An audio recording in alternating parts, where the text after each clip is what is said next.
Es el peor escenario posible para cualquier equipo de Fórmula 1, que sus dos pilotos choquen en la pista con consecuencias catastróficas. Como dice Mercedes, la regla número 1 para cualquier escudería es que tus dos coches no entren en contacto, pero eso es exactamente lo que ha ocurrido finalmente con Lewis Hamilton y George Russell.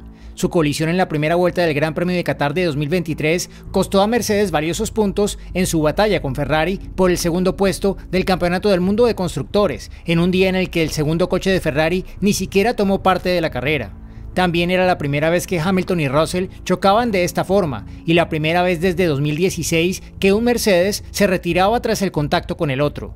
Dejando a un lado sus rivalidades especialmente intensas con Nico Rosberg y Max Verstappen, desde que Lewis es piloto de Mercedes, muy rara vez tiene el tipo de colisión con otro piloto que le hace quedar completamente eliminado de una carrera.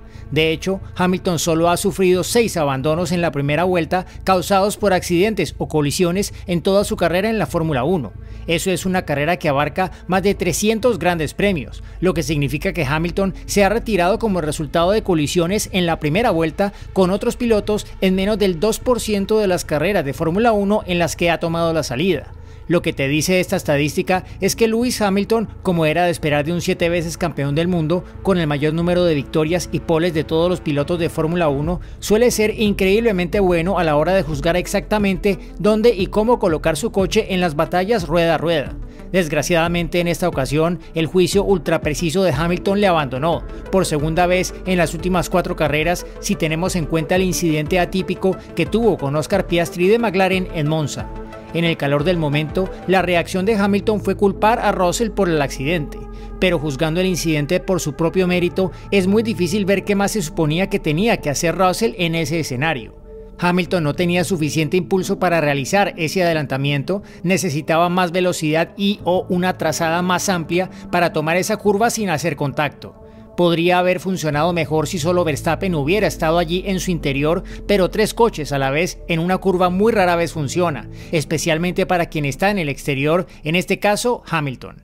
Cuando él habló por primera vez con los medios de comunicación de la Fórmula 1, al volver al paddock, nos dijo que aún no había visto el incidente y que la colisión se había producido a pesar de las conversaciones con Russell antes de la carrera sobre trabajar juntos para intentar superar a Verstappen, lo que sugiere que quizás Lewis pensó que Russell debería haber encontrado una forma de apartar su coche de la situación. Pero más tarde, presumiblemente tras ver la repetición, Hamilton tuiteó que el accidente había sido 100% culpa suya. Se tenía la sensación de que inevitablemente esto ocurriría en algún momento, dado lo increíblemente competitivos que estos dos pilotos son y el hecho de que Mercedes decidiera emparejarlos tras perder la fe en la capacidad de Valtteri Bottas de ser un compañero eficaz para Hamilton. Russell incluso gritó "segunda carrera consecutiva" al hablar por la radio con el equipo tras el choque con Hamilton, haciendo referencia a su durísima lucha rueda a rueda en Suzuka. Este tipo de tensión en la pista se ha estado gestando durante algún tiempo. Mercedes tomó la decisión consciente de sustituir a un claro número 2 por alguien que el equipo cree claramente que tiene los ingredientes necesarios para sustituir algún día a Hamilton como piloto principal y aspirante al título. Y aunque es cierto que Hamilton ha disfrutado de una temporada más fuerte que Russell en general y que ha surgido una brecha significativa en puntos en el campeonato entre ellos, la realidad de la diferencia de rendimiento entre ambos es mucho más matizada. De hecho, a Russell no le ha faltado nada en ese sentido. Podría decirse que ha sido el piloto de Mercedes más rápido a una vuelta en 2023. Los dos son casi inseparables en todas las métricas de rendimiento en clasificación. Russell está 9-8 por delante en la batalla intraequipo en términos de resultados, con un resultado medio de clasificación de 6,7 para Hamilton y 7,1 para Russell. La diferencia media de tiempo por vuelta entre ellos en clasificación es tan pequeña que resulta casi insignificante. Por eso Russell dice, en términos de rendimiento puro, creo que esta temporada ha sido la mejor de mi vida. Las carreras han estado claramente más a favor de Hamilton. Lleva una ventaja de 9-4 en las carreras que ambos han terminado. Dicho esto, de no ser por un desafortunado fallo de motor en Australia, además de un par de choques muy costosos en Canadá y Singapur, Russell también estaría mucho más cerca de Hamilton en la tabla del campeonato. En definitiva, las actuaciones de Russell desde que se unió a Mercedes han sido de un nivel muy alto, y eso significa que hay muchas más probabilidades de que los dos pilotos del equipo acaben luchando por el mismo trozo de asfalto en cualquier carrera. Quizá también haya un cambio de mentalidad en juego en esta temporada. Ambos saben cómo ganar, Hamilton tantas veces en la Fórmula 1 y Russell en su ascenso en las categorías inferiores saben cómo jugar los porcentajes, asumir riesgos calculados cuando es necesario y sacar lo máximo en los días malos. Pero Mercedes no es propiamente competitiva en estos momentos, lo que quizá esté animando a ambos a correr más riesgos de los que podrían correr en otras circunstancias. Cuando tu coche no es capaz, es muy fácil extralimitarse un poco. Lo vimos con frecuencia hace unos años, cuando Verstappen intentaba llevar la lucha a Mercedes y Ferrari en los Red Bull Renault que no solían estar a la altura. Hamilton mencionó por la radio del equipo antes de la salida en Qatar que no estaba encantado de empezar la carrera con el neumático blando. Presumiblemente, decidió que la única forma de convertir lo que a sus ojos era una desventaja estratégica era arriesgar en la primera vuelta e intentar liderar la carrera. Después de haber pasado su primera temporada con Mercedes continua y conscientemente coleccionando puntos, Russell ha elegido activamente asumir más riesgos en 2023. Así que es fácil imaginar al comienzo del Gran Premio de Qatar, independientemente de lo que se dijera en las conversaciones de Mercedes previas a la carrera, que la mentalidad de Russell también era arriesgar y ver si podía adelantar al Red Bull de Verstappen. Russell admitió por la radio del equipo que ni siquiera estaba pendiente del Mercedes de Hamilton, que le adelantaba en la curva 1, tan concentrado estaba en intentar competir contra Verstappen.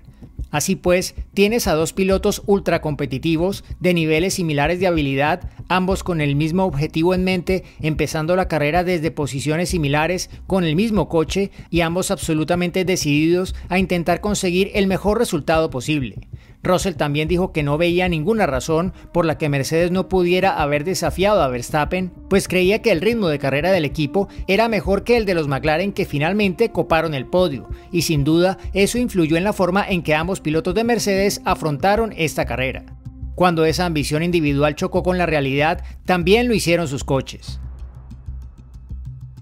Ha pasado mucho tiempo desde que Mercedes tuvo que soportar el tipo de toxicidad entre sus pilotos que caracterizó los años Hamilton-Rosberg. En 2016 se podía ver la desconfianza que Hamilton sentía en el entorno que le rodeaba. 3 temporadas consecutivas luchando entre sí exclusivamente por el campeonato del mundo pasaron una dura factura a Hamilton, Rosberg y todo el equipo. Mercedes es ahora un lugar muy diferente, por supuesto, mucho más tranquilo y colaborador tras el repentino retiro de Rosberg, la decisión de Toto Wolff de dar rienda suelta a Hamilton y el efecto tranquilizador de que Hamilton haya pasado 4 temporadas emparejado con un piloto, Bottas, que sencillamente no le inquietaba. Russell fue aprendiz de Mercedes en ese entorno, así que sabrá mejor que nadie cómo funciona Hamilton, cómo funcionaba esa versión de Mercedes y cómo quiere funcionar ahora que ha sustituido a Bottas en el otro coche.